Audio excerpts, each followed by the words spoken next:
මේ කාම ලෝකෙට ආස කරන්න එපා. සත්පුරුෂ ආශ්‍රයයට ඇවිල්ලා මේ ධර්මයේ ටික ටික අහලා මේ ධර්මයෙන් පුණ්‍ය සංස්කාර උපද්දවගෙන මේකෙන් ගැලවිලා යන්න. මේ කාම ලෝකෙට ආස කරන්න එපා. අපේ හිතවල ත්‍රාග දේශ මොහ තියෙනවා තමයි. නමුත් ලෝකයක් කෙලෙස් වලින් පිරිනකොට දුක හිතෙනවා.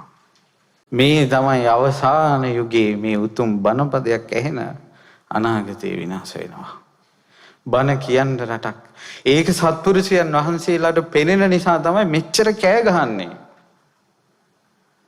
ඒවට විරුද්ධ වෙන්න පුළුවන්, ඒව ගැන හැඟීමක් තියෙන රට හදන්න පුළුවන් නායකයෙක් කොයින් හරි හොය මේ කෑ ගහන්නේ අනාගතේ පෙනෙන නිසා.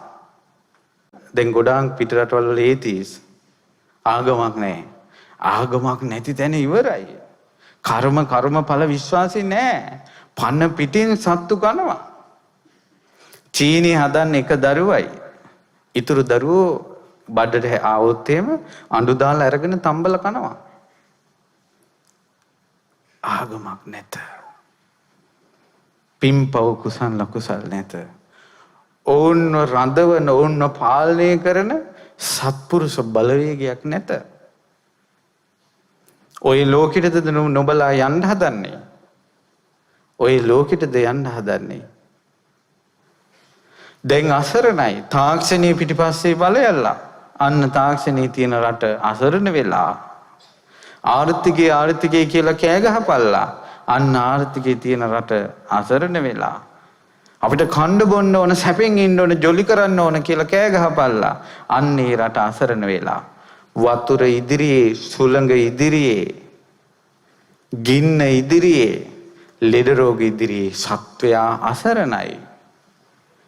කෝටි ගණන් සත්වයා හිර වෙලා ඉන්නවා. රතන සූත්‍රය කියලා පැම්බිඳක් ඉහින්ද කෙනෙක් නැහැ.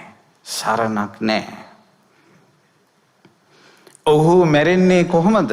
මැරෙන්නේ කාපු කෑම බීම හිතා, දරුවෝ ගැන හිතා, කාමයේ ගැන හිතා මැරෙන්නේ.